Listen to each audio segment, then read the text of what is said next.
రాజ్ తరుణ్ లావణ్య కేసులో పూటకో కొత్త విషయాలు బయటపడుతున్నాయి. ఈ కేసులో కేటుగాడు మస్తాన్ సాయినీలు బయటకు వస్తున్నాయి. యువతుల నగ్న వీడియోలతో బెదిరింపులకు పాల్పడుతూ లైంగికంగా వేధిస్తున్నాడని తేలింది. రావి మస్తాన్ సాయి కేసులో విస్మయకర విషయాలు బయటకు వస్తున్నాయి. కొత్తగా ఈ కేసులో డ్రగ్స్ కోణం కూడా బయటపడింది. ఈ నెల 3న అతన్ని అరెస్ట్ చేసిన తర్వాత పోలీసులు అనుమానంతో యూరిన్ నమూనాను పరీక్షించగా డ్రగ్స్ పాజిటివ్ వచ్చింది. ఎండిఎంఏ తీసుకున్నట్లు తేలడంతో లావణ్య ఇచ్చిన ఫిర్యాదుపై నమోదైన కేసులో కొత్తగా ఎన్డీపీఎస్ చట్టాన్ని చేర్చారు. ఈ కేసులో అతని స్నేహితులు మరో నిందితుడు షేక్ కాజా మొయినుద్దీన్ కూడా డ్రగ్స్ పాజిటివ్ వచ్చింది. మరోవైపు మస్తాన్ సాయికి సంబంధించి కొన్ని పార్టీ వీడియోలు వెలుగులోకి రావడం, ఇందులో యువకులు కొందరు డ్రగ్స్ లాంటి మత్తు పదార్థాలు తీసుకున్నట్లు ఉండడం సంచలనం రేపుతుంది.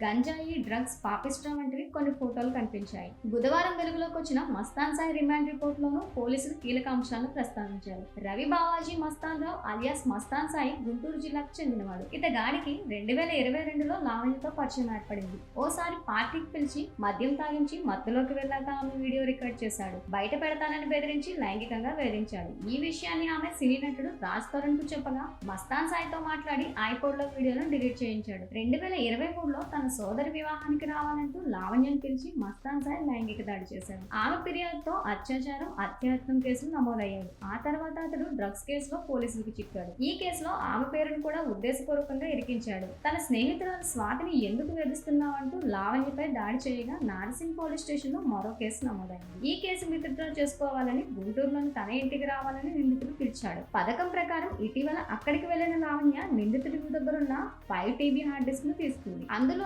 నిందితుడు చిత్రీకరించిన నగ్న వీడియోలు, మత్తు పార్టీల ఫోటోలు ఉన్నాయి. తన హార్డ్ డిస్క్ లావణ్య తీసుకున్నట్లు గుర్తించి ఈ నెల 2న అర్ధరాత్రి కోకాపేటలోని ఇంటికి వెళ్లి ఆమెను చంపే ప్రయత్నం చేయగా సోదరుడు పరమేశ్ సహాయంతో బయటపడి పోలీస్ స్టేషన్ కు చేరుకుని హార్డ్ డిస్క్ ని ఇచ్చింది. పోలీసులు అతన్ని అదుపులోకి తీసుకున్నారు. తాజా కేసుతో కలిపి మస్తాన్ సాయి డ్రగ్స్ వ్యవహారంలో పట్టుబడ్డం ఇది 3వసారి. గతంలో మోకిలా ఏపీలోని విజయవాడ సెప్ పోలీస్ కు చిక్కాడు.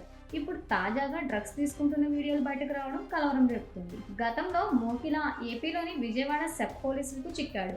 ఇప్పుడు తాజాగా డ్రగ్స్ తీసుకుంటున్న వీడియోలు బయటకు రావడం కలకలం రేపుతోంది. ఇందులో మస్తాన్ సాయి స్నేహితులు మరికొందరు ఉన్నారు. దీనిపై దర్యాప్తు జరిపితే మరిన్ని సంచలనాలు వెలుగులోకి వచ్చే అవకాశం ఉంది.